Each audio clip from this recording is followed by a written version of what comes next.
Welcome back to How to Save Like a Mennonite, and I'm Rachel, the Mennonite Miser. And today I'll be your Mennonite Miser advisor on things to do with furniture. And if you'll notice, I have taken off my glasses so that the glare hopefully will not, well, there will be no glare because that seemed to have becoming a problem. So we'll see how I do with that. At any rate, today I want to talk about furniture. And I just want to mention that this recession has hit a lot of people really hard across our globe.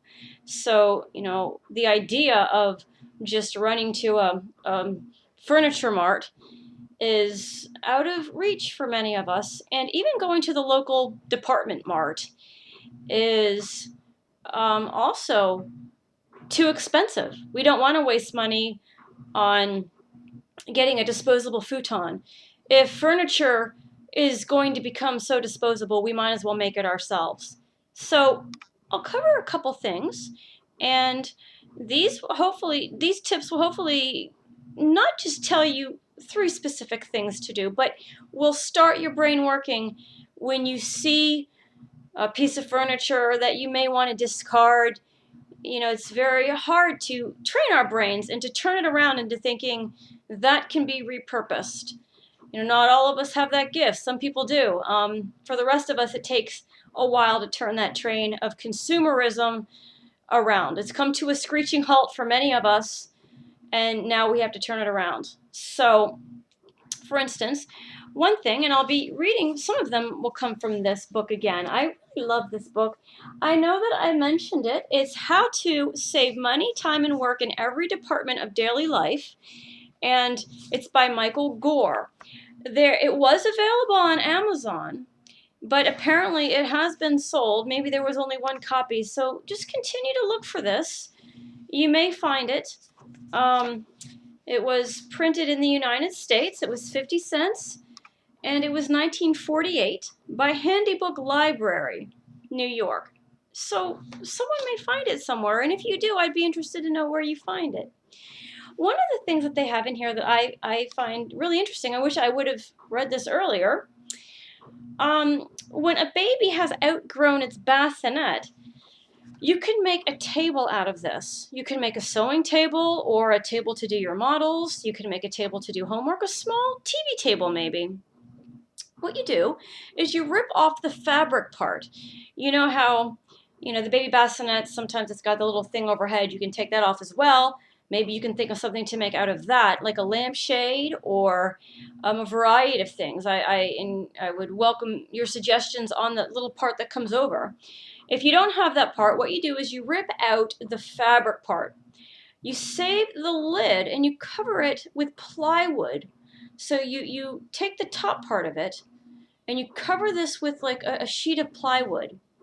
Saw the legs off to the desired height that you want it. You may want it lower. Maybe you just want something to sit on your lap.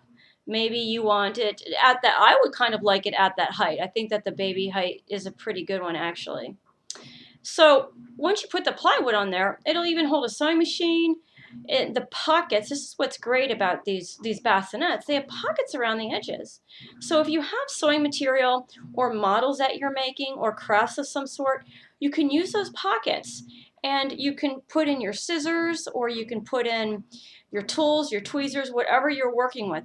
So this little baby bassinet can be an extraordinarily useful thing.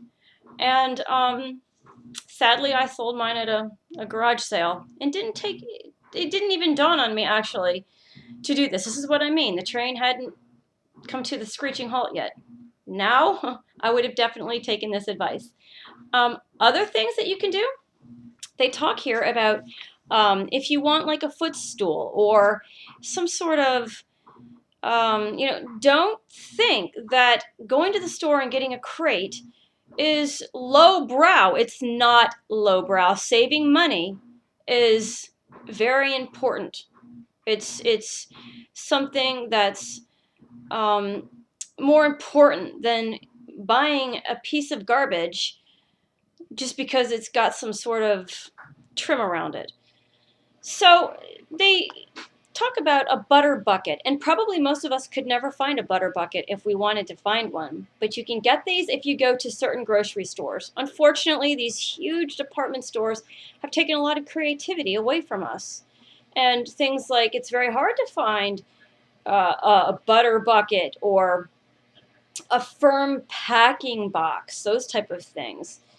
But these can be very, very, you can make so much out of these. If you pad the top and then cover it with your desired material, like say that you want that felt, or say that you want some sort of beautiful satiny cover that you saw at the big department store, you can make it look and feel exactly like that, and you won't know, you'll know the difference, but nobody else will. And why pay $100 for something when you can pay 10? If you've got the material hanging around the house, then maybe $5. You know, just things like that. Think of a piece of furniture that you want, and then look around your house. They even have something in here that, this is really creative. I don't know how many of us could do this today, but if you try this, please post and let me know. If you have an old office desk, I have one sitting behind me. I wouldn't want to harm that. But let's say I had a smaller one, you know, just a regular one, and I didn't want it anymore, which has happened many times in our family. Many times we've had office desks that we no longer want. You take out the drawers, and then you cut off the braces between the drawers and add doors with hinges. Now, first of all, I'm pretty sure that personally I couldn't do that, but I know people that could. Then you sandpaper the surfaces, and you keep these, you can keep the drawers. The drawers, if you turn them lengthwise, and then you can add, you can make it like a hanging shelf for certain clothes you want to keep from being wrinkled. Say that in the kitchen, you would like, if you put hooks on there, you can hang your utensils. You can put it in a place kind of a way out of the way so it doesn't cause any trouble. It can hang scarves, it can hang ties. So instead of the drawers being this way, you set them this way and put hooks on them. Or you can also put shelves in there if you're handy. And so there's so many things that you can do. And the last thing, now we actually did this one. They talk about painting the radiators. We actually did this. We had a very old house where we lived, and it had radiators. That's how we heated the house.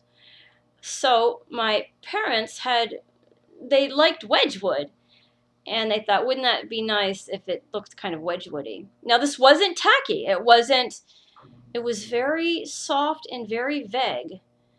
And they painted it blue, and then all the little trimming around the radiators, they painted white. And it actually looked very beautiful. It was something that they did to make the house look nice without having to spend a lot of money.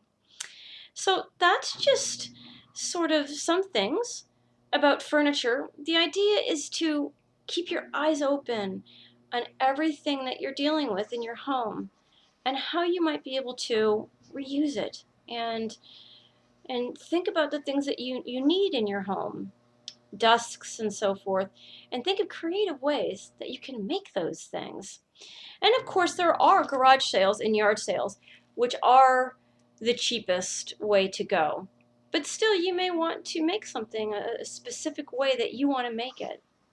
So I really look forward to your ideas of what you've done and comments about how you have purchased furniture cheaply or created your own, and see if we can help people to save money on furniture.